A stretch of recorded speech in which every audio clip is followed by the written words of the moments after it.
Donc j'étais avec Brigitte Lahaie la semaine dernière et nous avons parlé d'emprise.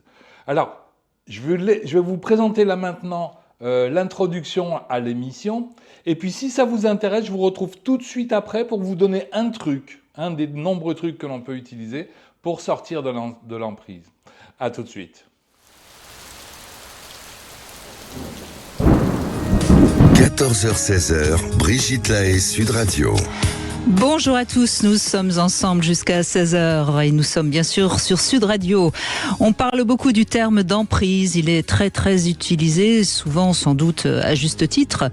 Néanmoins, je pense que dans une relation sexuelle et d'autant plus dans une relation où on est particulièrement amoureux, l'emprise est inévitable puisque quand on aime quelqu'un, eh bien ce dernier a forcément une certaine prise sur nous. Mais entre l'emprise légère, qui peut être tout à fait sympathique si l'autre ne s'en sert pas pour profiter de nous, et l'emprise toxique, il y a certainement beaucoup de différences et c'est avec Jean-Charles Bouchou que nous allons essayer de voir quelles sont ces différences.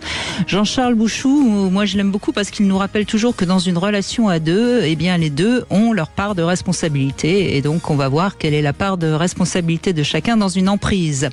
Si vous avez envie de nous raconter jusqu'où vous avez été pour votre amoureux ou votre amoureuse, eh bien c'est le moment ou jamais de venir témoigner et bien sûr je vous invite à venir poser vos questions en nous appelant au 0826 300 300. Bonjour Jean-Charles Bouchou. Bonjour Brigitte, bonjour à tous. Merci d'être avec nous, vous êtes psychanalyste, psychothérapeute, auteur de nombreux livres. Votre premier grand succès c'était Les pervers narcissiques. Oui. On parlera d'ailleurs avec vous des PN comme on dit aujourd'hui, demain.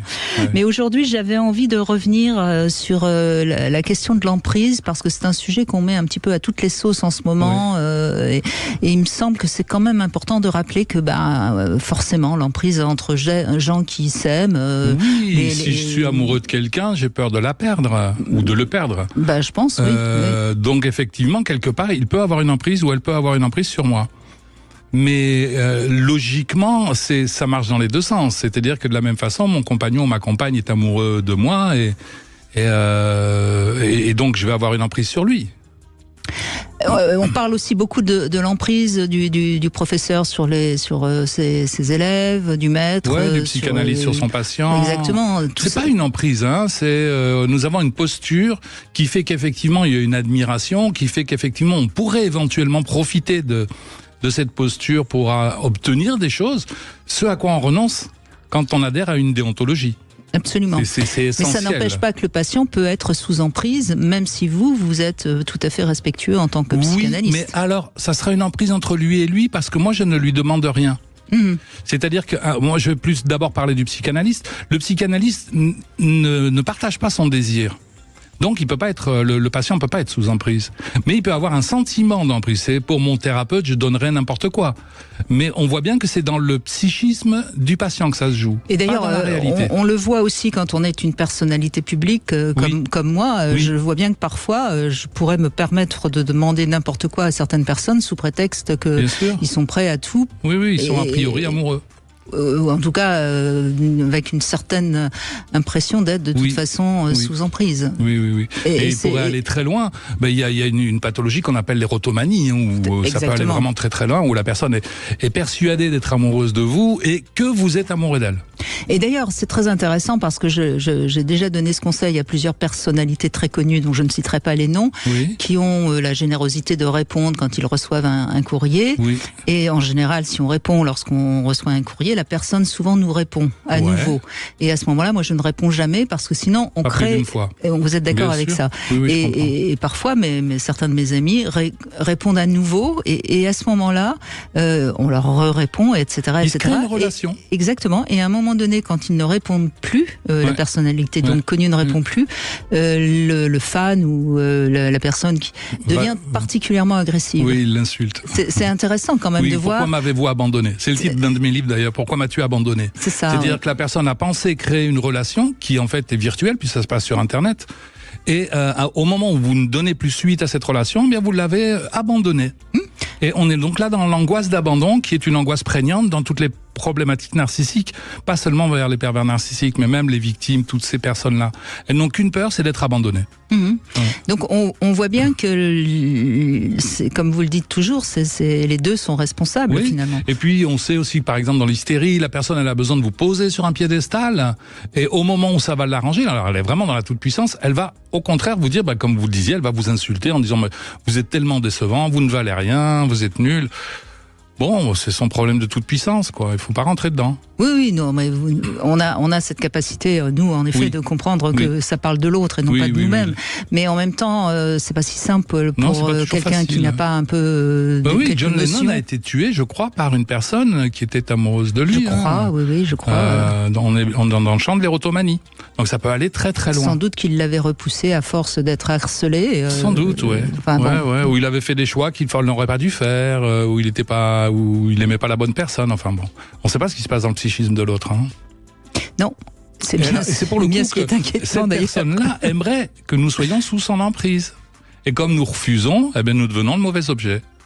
Exactement. Et ça, on le voit aussi dans des relations sur Internet assez virtuelles, où comme parfois ça s'échange, etc. Puis tout d'un coup, il y a une sorte de rejet violent. Et là, c'est pareil. Au tout début où j'ai écrit Les pervers narcissiques, j'avais créé, entre guillemets, un groupe de parole dans un réseau social, mais c'était juste une abomination. Les gens finissaient par s'insulter, alors que l'objectif c'est pas ça du tout. Donc c'est terminé. J'ai clôturé cet espace de parole, et puis maintenant, quand je crée un groupe de parole, c'est un vrai groupe de parole où les gens se voient, se rencontrent, et où il y a une personne qui est garante du cadre. Absolument. C'est d'ailleurs le problème des réseaux sociaux. Il n'y a personne qui cadre ce qui se passe sur les réseaux sociaux. Il n'y a pas de modérateur, ou alors c'est des robots. Ce qui est très très surprenant, les robots qui vont repérer un mot ou qui vont repérer une photo qui n'a pas le droit d'exister. Si vous publiez l'origine du monde, par exemple, vous êtes exclu du réseau social. Mais si vous insultez l'autre, non, ça passe très bien. Sauf certains mots très très violents qui sont repérés par les robots. Mais il faut mettre des fautes dans le mot, je crois. Il y a des gens qui font ça très bien, qui remplacent les A par des arrobas, des choses comme ça. Oui, à ce moment-là, le robot, bien sûr, puisque ce n'est pas le mot qui est... c'est vicieux. Oui. Bon, bref, toujours est-il que l'emprise, c'est quelque chose qui veut à la fois pas dire grand-chose. C'est très difficile finalement de donner la définition de l'emprise. Non, je trouve que le mot emprise est un mot fort quand même, malgré tout. Si je suis amoureux, l'autre a une emprise sur moi dans une certaine mesure. Puis je lui permettrai pas de faire n'importe quoi, de toute façon. Nous en parlerons demain, dans le champ de la perversion narcissique. Vous avez une personne qui va vous dire « je t'aime, tu es merveilleux, tu es formidable », et puis dans le même temps, ses actes prouvent le contraire. Alors on est pris dans une sorte de paradoxe, et il va falloir à un moment donné se rendre compte que si on veut continuer d'être sous emprise, il faut accepter les insultes, par exemple. Et en contrepartie, on nous dira « je t'aime ». On voit bien qu'on est dans le champ de la folie. Bon, en tout cas, l'emprise au sens sympathique du terme, c'est un peu notre sujet aujourd'hui. Qu'est-ce qu'on est ? Parce que après tout, quand on est amoureux, on est capable de faire des folies pour l'autre, et pourquoi pas ? C'est pas désagréable finalement. On se fait plaisir. Mais de toute façon, on se fait plaisir en faisant plaisir à l'autre. Exactement. Et puis il faut toujours rappeler que finalement la folie, c'est aussi une question très subjective.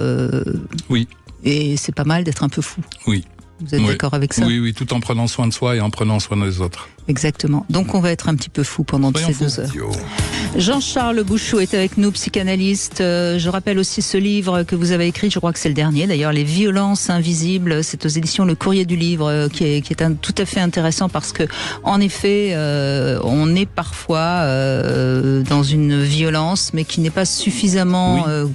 forte, c'est-à-dire c'est peut-être une parole blessante. C'est comme ça que j'avais pensé Les pervers narcissiques à l'époque où je l'avais écrit, il y a déjà 15 ans.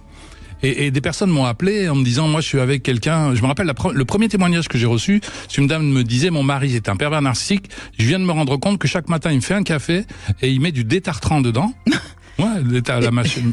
C'est pas drôle, excusez-moi. Non, il est en train de l'empoisonner. C'est pas du tout un pervers narcissique, ça c'est un psychopathe. Non, le pervers narcissique, il est souriant, il est sympathique. Il vous séduit, il vous dit qu'il vous aime, mais son comportement, par exemple, va démontrer le contraire. Et là, on rentre dans une violence qui est terrible parce que vous êtes tellement attaché à la parole que vous entendez et vous comprenez pas pourquoi ça marche pas, vous êtes mal, vous vous sentez mal et de pire en pire. Donc c'est une violence invisible, a priori. Donc c'est votre dernier livre qui est Les violences invisibles. Le Courrier du Livre. Oui, alors récemment, un de mes amis me dit, je suis avec une jeune femme, elle me le dit qu'elle m'aime, elle me dit que je suis formidable, extraordinaire, et en même temps, son agir me prouve le contraire. C'est-à-dire que par exemple, s'il lui dit, ben, viens me rejoindre chez moi, elle lui dit, ah non, je ne peux pas, j'ai des rendez-vous, la semaine suivante, je ne pourrai pas non plus, oh, tu sais, en plus j'ai des problèmes. Elle a toujours une bonne raison pour refuser, et l'obliger lui à venir chez elle. Et puis, un jour, elle lui dit « Ah, mais écoute, la semaine prochaine, j'ai pu libérer tous mes rendez-vous, c'est formidable, j'ai reçu un peu d'argent, je vais partir en vacances avec mon ex. » Voilà. Et des situations comme ça, il y en a beaucoup qui sont arrivées, et à un moment donné, lui ne savait plus où il en était. Qu'est-ce qui s'est passé? Eh bien, heureusement pour lui, j'ai envie de dire, elle est partie avec son ex, et lui s'est retrouvé une semaine tout seul. Et pendant une semaine, il a pu prendre de la distance. Et en prenant de la distance, il a bien vu que ce qu'il était en train de dire était ridicule. Donc, qu'est-ce que je vous conseille? Dans l'emprise, il y a un sentiment de fusion et donc de confusion. On ne sait plus où on en est. Un discours paradoxal. Donc, d'un côté, on vous dit qu'on vous aime, mais de l'autre côté, on vous prouve le contraire. Et vous ne savez plus où vous en êtes. Vous vous en sortirez en prenant de la distance. Donc, dites à votre compagnon ou à votre compagne, si c'est en amour que ça se joue, j'ai besoin de partir seul un week-end, une semaine, et là, vous faites le point. À la limite, vous pratiquez la méditation, vous évitez de trop réfléchir. Et vous verrez que ça deviendra évident pour vous. Le problème est un problème de distance. Et c'est dans l'absence de distance, dans la confusion, qu'on n'arrive pas justement à réfléchir et que l'on peut se retrouver à un moment donné, comme si on était sous emprise. Mon mental entend un discours, mon organisme ressent le contraire, si vous voulez. Et dans cette dissociation, parce que c'est une dissociation, j'aime les paroles qu'on me dit, mais je déteste les agirs qu'on a contre moi. Voilà, prendre de la distance. Il en existe d'autres de façons de prendre de la distance, mais je crois que ce que je viens de vous proposer là est très intéressant. En tout cas, dites-moi si vous l'avez déjà fait cette expérience dans votre vie, si ça a fonctionné, dites-le en commentaire et n'hésitez pas à poser des questions. Au fait, si ces vidéos vous plaisent, n'hésitez pas à mettre un pouce vers le haut, à vous abonner si ça n'est pas déjà fait et à activer une petite cloche pour être tenu au courant à chaque fois qu'une nouvelle vidéo sort. Je vous dis à bientôt. Au revoir.